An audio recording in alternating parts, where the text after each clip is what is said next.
नमस्कार साथियों, दिव्यम क्लासेस सीकर में आपका पुनः स्वागत है। पिछली क्लास में हमने देखा था कि जब आपको एक समय एक मूलधन, दूसरा समय और दूसरा मूलधन दिया गया हो तो ऐसी स्थिति में आपको दूसरा समय यानी कि T2 ज्ञात करना है।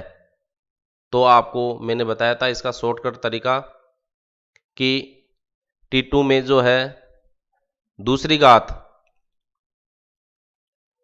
का भाग लगा दे और T1 में पहली घात का भाग लगा दे। ठीक है, इसको आप इस तरीके से भी परिवर्तित लिख सकते हैं, T2 बराबर दूसरी घात बटा पहली घात गुणा T1। तो इस सवाल को हमने देखा था और इसकी लंबी विधि भी अपन ने देखी थी। तो दोनों में आपको सबसे पहले देखो, लंबी विधि तो आपको सवाल को समझने के लिए, इसकी बुनियादी बात को समझने के लिए इसका अभ्यास करना ही चाहिए। और जब इसका अभ्यास आप कर लेंगे तो वो क्वेश्चन आपके दिमाग में बैठ जाएगा। तो आपको अपने आप याद रहेगा कि दो समय और दो मिश्रधन दिए जाने पर हम किस प्रकार उसका शॉर्टकट तरीका अपनाते हैं।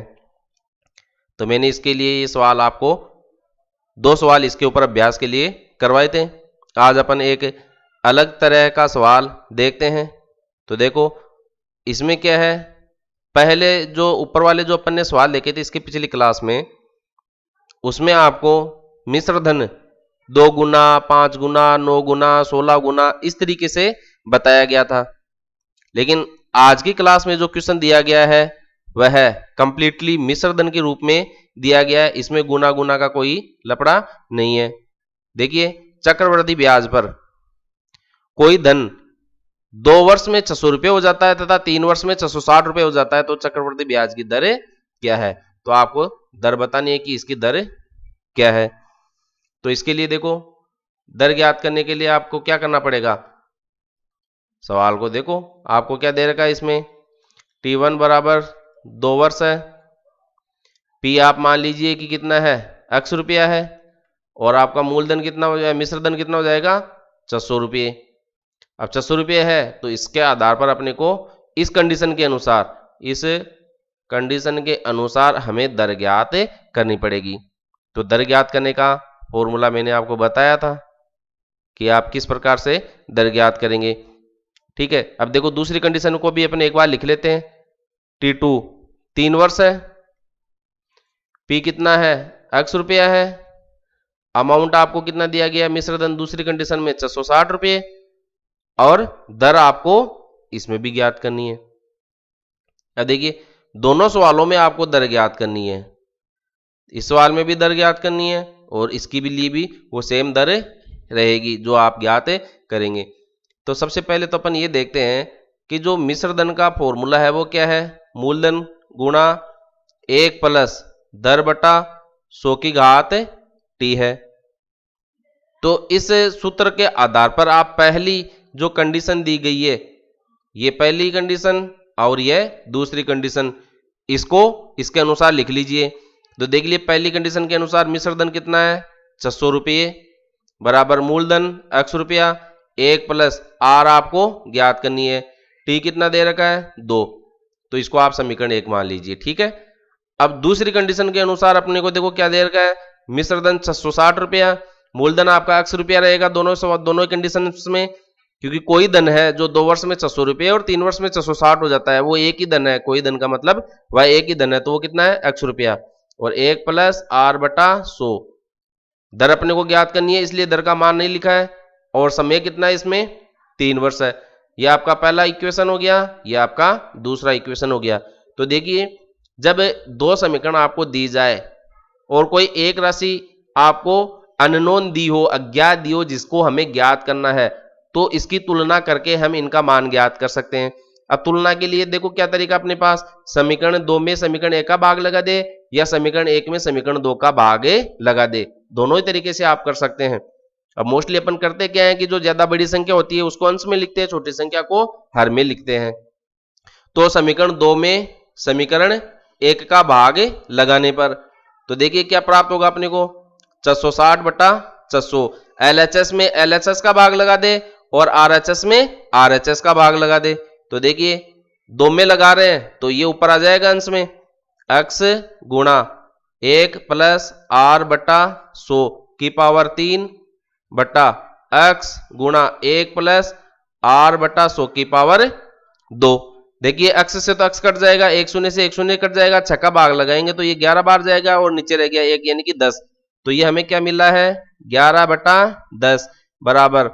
अब ये देखिए इसको भी मैं थोड़ा सा हल कर लेता हूं, इसको आप पूरे को क्या मान ले जेड मान लो, इसको भी जेड मान लो, तो हम क्या लिख सकते हैं जेड की घात 3 बटा जेड की घात 2। देखो आधार समान होने पर क्या है, क्या होता है आधार समान होने पर घातें जुड़ जाती है, घट जाती है। तो अब देखो जेड जेड अंश और हर में आधार समान है तो इसको आप ऊपर ले जाओ, तो जेड की घात 3 गुणा जेड की घात -2, आधार समान घातें जुड़ जाएगी तो जेड की घात 3 प्लस -2 प्लस गुणा माइनस क्या हो जाएगा माइनस, तो जेड की घात 1। तो जेड किसको माना 1 प्लस आर बटा 100 को, तो इन अंश और हर में 1 प्लस आर बटा 100 की पावर 2 1 प्लस आर बटा 100 की पावर 3 को हल करने पे हमें क्या मिलेगा 1 प्लस आर बटा 100 जेड मिलेगा। अब जेड कौन है 1 प्लस आर बटा 100 इसकी घात 1 यानी कि ये मिल गया अपने को। अब ये जो 1 है इसको आप समीकरण के इस तरफ हस्तांतरित कर दीजिए, तो 11 बटा 10 माइनस 1 बराबर आर बटे 100। इसको लघुत्तम लेके थोड़ा सा सरल कर लीजिए आप, इसको अगर लघुत्तम लेके सरल करते हैं तो 11 माइनस 10 बटा 10 बराबर आर बटे 100। 11 में से 10 चले जाएंगे तो 1 बटा 10, तो ये हो गया 1 बटा 10 बराबर आर बटे 100। तो आर का मान ज्ञात करना तो 100 को हटाना पड़ेगा, इधर भाग में इधर जाके गुणा में आ जाएगा, तो आर बराबर कितना हो गया 1 बटा 10 गुणा 100, 10 का भाग लगाएंगे 1 शून्य कट गया, यानी कि आर का मान हमें 10% प्राप्त हो गया है।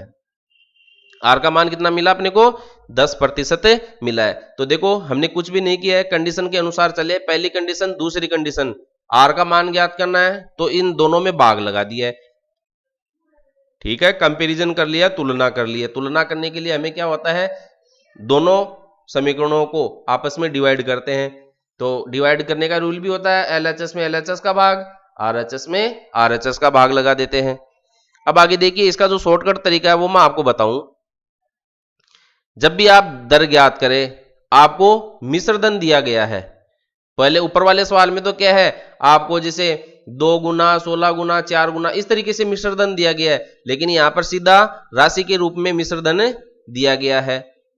तो दर जब ज्ञात करनी होती है तो इसके लिए आप इसका शॉर्टकट तरीका ये याद रखेंगे कि दोनों मिश्र धन a2 बटा a1 और इसकी घात में लिखेंगे समय का अंतर, समय का अंतर, और इसमें से फिर एक घटा देंगे, तो दर बराबर क्या हो जाएगा दूसरा मिश्रधन बट्टा पहला मिश्रधन और इसकी पूरे की घात समय का अंतर फिर माइनस का 1। तो देखो इस शॉर्टकट तरीके से मैं आपको सवाल हल करके बताऊं, दूसरा मिश्रधन आपका 660, पहला मिश्रधन आपका 600 रुपये, समय का अंतर ज्यादा में से कम को घटाना है। समय का अंतर में आपको ये नहीं देखना है कि पहला दूसरा क्या है, बस ज्यादा में से कम को घटाना है। एक समय अपने पास 3 वर्ष है, दूसरा समय 2 वर्ष है, इन दोनों का अंतर लेना है, तो 3 में से 2 घटा देंगे तो 1 बच जाएगा, फिर माइनस का 1। अब देखो इसको 1 शून्य से तो 1 शून्य कट गई, छक्का भाग लगाएंगे एक बार तो नीचे 10 बच गया और ये 11, तो कुल मिला के अपने को आर का मान क्या प्राप्त हुआ है 11 बटा 10। समय का अंतर मतलब 1 घात बच गई, तो इसको तो आप भूल जाइए, इसको तो कुछ भी नहीं बचेगा यहां पर, और माइनस का 1, ठीक है। इसमें देखो गुणा 100 और लिखना है आपको, एक चीज मैं यहां पर मिस कर रहा हूं, इसमें आपको 100 से मल्टीप्लाई और लिखना है, इतना करने के बाद में गुणा 100, तो इसके साथ क्या है 100 गुणा भी लिखना है, ये चीज आ गई गुणा में 100। तो आर बराबर कितना मिल गया देखिए, लघुत्तम लेंगे तो ये 11 माइनस 10 बटा 10, 11 माइनस 10 बटे 10 गुणा 100, 11 में से 10 कम हो गया 1 बटा 10 गुणा 100 और ये कट गया।